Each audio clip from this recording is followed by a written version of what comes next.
Hello YouTube, it's William. Welcome to a prototype knife test. I am developing, or in the process of developing, a survival, and I hate that term, but like I've said many times, I think it's a term that we're stuck with because it's the readily accepted term. So instead of fighting it, I'm going to join it. Alright. So I am developing a survival type knife. Now my philosophy is that you want something that's going to be able to build you a shelter, do firecraft, things that's going to survive in the woods. Now a survival knife for someone in the city is totally different. Somebody that lives in a desert, totally different. Somebody lives in a jungle, maybe different. I'm talking about a woodland survival scenario.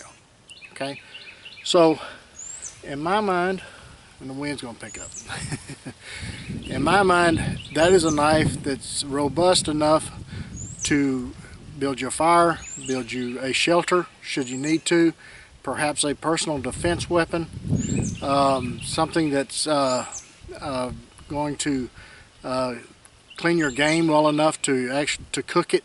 Now it may not fillet a fish, but it's going to get that fish to where you can actually cook it and eat it. So we have to change our mentality a little bit. Something that's going to sustain us until we're rescued or we can walk out, or one of those scenarios. Okay. Now the key to this knife is to have it with you. Okay. So I don't want something that's large, bulky, heavy.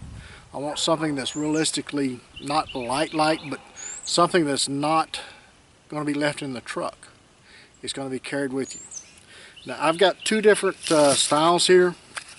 They're similar but not exactly alike. I've got two other people that's actually evaluating a knife that's very similar to this, the very style, and I also have this one that I'm considering as well.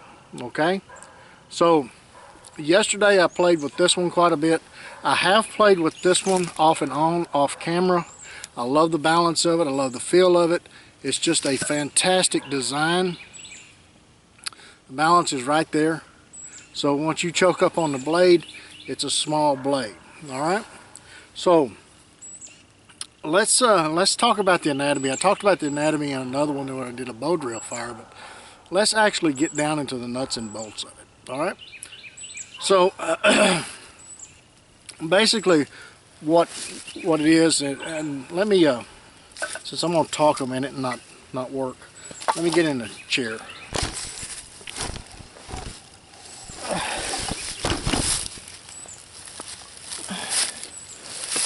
Okay, so anyone who has watched my videos any length of time knows that I love curves in a blade. I think curves assist you in cutting. So with that said, I love the kukri style, or kukri-ish style. Now kukri, the tip actually falls below the handle in a true kukri. So this is not really a true kukri. It's close. It's more of a serpentine handle, or a serpentine shaped blade, but it's very close to a kukri. It has some of the attributes of a kukri. All right, this right here, I love that sweep of the blade. All right, now this one is slightly more than this one, so I'm not sure which one of these designs, and maybe a little bit of both, will come out of this. We're still evaluating. All right. So handle is let's just start at the pommel and work our way forward. Okay. Handle is my typical handle. The one with contours, you can get out here on the end of it, got your little pinky through there, hold on to the knife, you can wail on something, use it like a small mini hatchet if you wanted to. It's very good at, do some demonstrations here.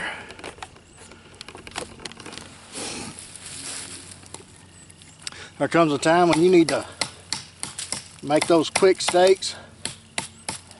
Get that tent or that tarp in the ground so that you can get that shelter up. All right, that's what that's for. Now this is just your standard grip where you can actually take off some material. All right.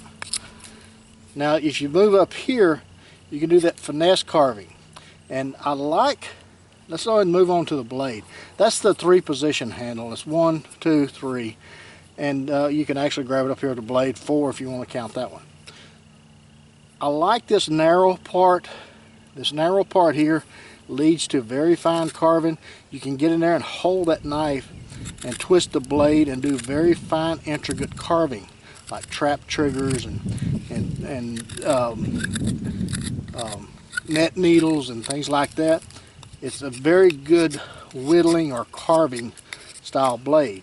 And then you got this sweep, and I love the sweep because it leads you into what you're cutting. It actually assists you in your cutting task.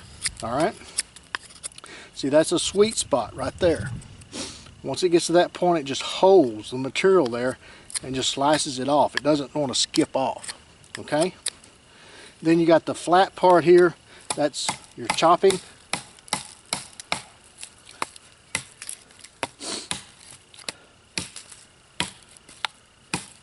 See, that's your part where you're chopping. All right. Then you got the tip. It's almost a Tanto style tip. All right. And the reason for that is a piercing tip. So if you're gutting game or whatever, then you got that tip there that's going to help hold that skin or that hide or that flesh up so that it cuts it instead of trying to roll over on a large belly. That's the reason I like a Tanto style blade for that.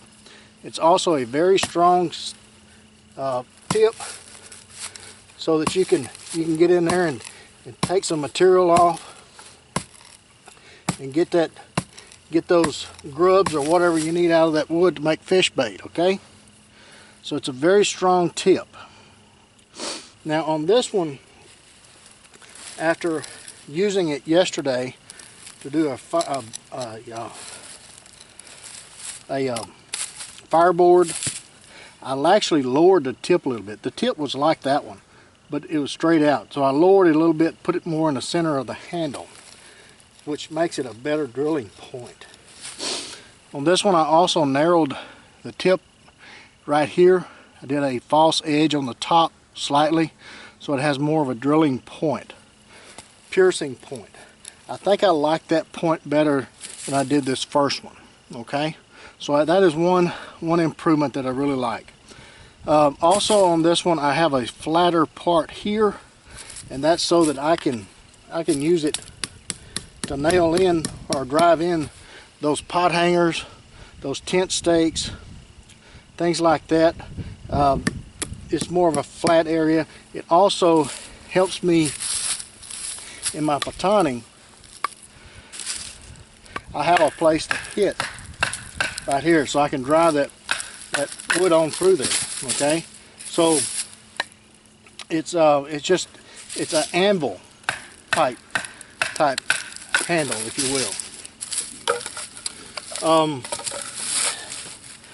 Now we have a ramp here for a thumb, and I've heard it said that if you see somebody with a thumb on their blade, they don't know what they're doing.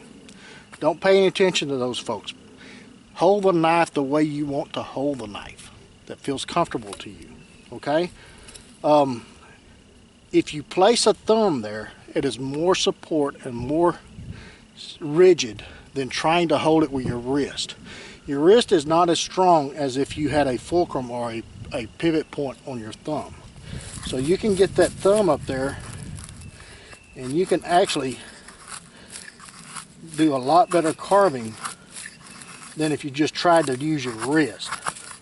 Okay, because your wrist is not as strong as if you had that other support there. Okay, it also is rounded, so you can round corners off. You can do those arrow shafts, strike a ferro rod, a large ferro rod right there with that 90-degree spine, remove bark off of sticks. You do that fluff there for that fire ignition.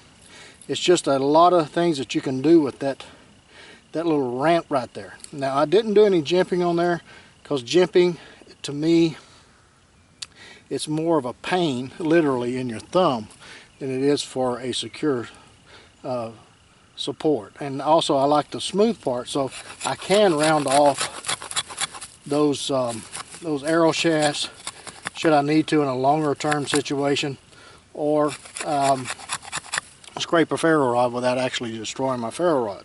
Okay, so now let me talk about the drop on this a little bit. I like the drop on the blade, so if I can't find a baton, I can actually split kindling without a baton, like so. That way, that's the reason that blade drops below the handle, is I can do that kindling a lot easier.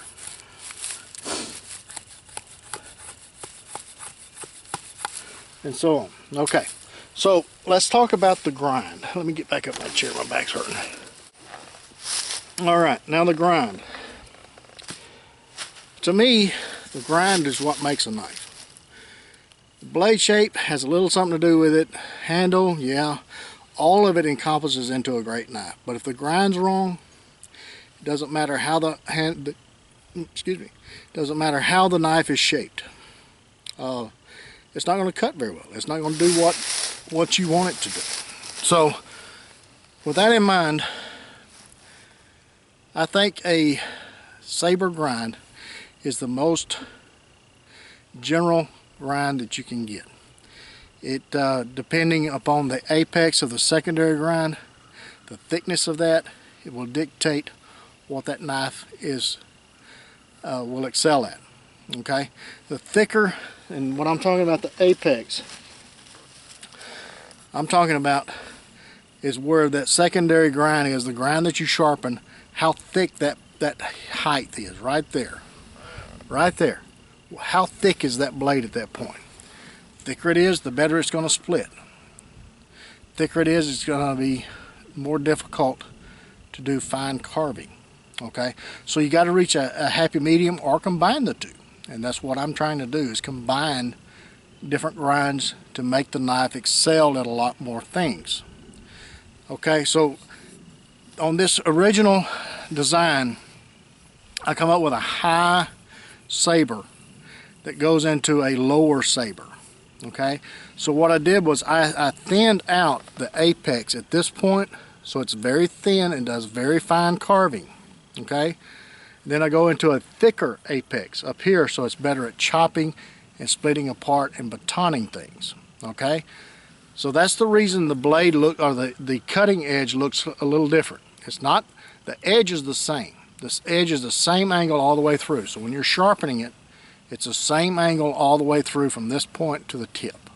So you don't have to worry about different angles. Okay, it's one angle. Once you find that angle on this one side, straight all the way through. Okay, so sharpening it is a breeze. You just need to get narrow stones or rods. Okay, it's just like with any serpentine knife. But the apex is thicker for more strength, more durability, more chopping power, more splitting power. Okay, up here you do your fine feathers, your fine carving. Remember, the narrow part here, you can get in there and do those twist cuts and hold the knife better, more secure. Okay, and also when you're choking up on it, that sweep down, get your fingers away from the blade. Okay, so it's a safety issue as well. So that narrow part of that blade is very beneficial in a lot of different ways and a lot of different reasons. Okay, that's the reason the Master Woodsman's work so well. Now up here at this point is almost a Scandi type blade. Looks like about an 1/8 inch Scandi right there, and that's so that you can get on that tip and do that hogging off that wood, do those bow drill divots. You can do a lot of hogging of wood and carving on that tip because of that Scandi. A Scandi will hog off some wood, and that's what that tip is for. Okay, so that was the original design, and I love this knife. This knife has got great balance. So we thought that, or I thought, hey, let's see what we can do a little different. All right, so this is the one I come up with. Still has the thickened edge. You can see the different apexes here. Okay, see, that's very thin at this point. Do the feathers, Then thicker up here to split apart some wood, break that stuff apart, and you saw how that wood just flew apart. Okay. Now the tip, I changed the tip like I said after I used a bow drill with it yesterday. I realized the tip needed to come down more center line to drill those divots. So I did that in Excels, and that video should be available to you guys now. I also thinned it down here to where it's more of a piercing point, a sticking, if you will, for a defense. You never know when you're going to see some animals you not need to take care of. I also added a bow drill divot in the handle. Now a lot of people, you can leave the Kydex sheath on to do that if you want to. I don't. I just turn the blade the other way, and if my hand slips, it's going to hit the back of it. I haven't had any issues with it at all. So that's a personal choice. If you're concerned about it, then leave the Kydex sheath on it. Okay. I also added these holes, and a lot of people like this in survival knives because it allows you to tie it onto things and use it as a spear. I don't recommend throwing your knife. That's just not good common sense. But if you're in an area that's got some very dangerous animals that you want a little bit of reach, or you got some things up in a tree that you want to cut loose, like some chago or whatever, then I can understand that. Now, after holding the knife, I want to do a lot of more carving with the knife and see if that's going to cause hot spots. Now, just holding the knife and gripping it and squeezing it, I can feel the holes there, but I don't feel any hot spots. But I'm gonna have to do some more extensive carving with it to determine that. Again, on this later version, you have the Tanto style point. You have a flatter edge here, slightly, than on this one. The main thing is I extended this here for a hammer pole, and also your heel of your hand just fits in there so well, and grabbing that blade, so that you can get out there and do those belly cuts on game without puncturing the guts. You can do grab it up here a lot easier and do those fine intricate carving tasks like so. And especially with that Scandi portion up here, I mean, you can just really hog off some wood with that Scandi. And this is red oak, folks. This is not pine, okay? So, I mean, all I was doing there is all red oak. You can really remove some material there. Or you can grab the blade, like so, and use it as a draw knife, okay? But the entire package is very light. Once I'm done, I'll weigh all this stuff and put it in the video. But it's not an overbearing knife that you're going to leave at the camp, or you're going to leave in the truck or at the house. It's something that you're willing to take with you, that is still going to function and provide you with shelter, with a fire. It's going to provide you warmth. It's going to provide you with all the things that you're going to need to survive, to last out that storm that came up unexpectedly and you have to build a shelter. Or if your boat capsized and you may have to spend a night or two in the woods until you're rescued or you're injured, whatever the case may be. There's a lot of scenarios that could happen that you would need something to get you by for a night or two. Now granted, it's very seldom, if ever, in a survival situation where there is imminent death if you don't change your situation.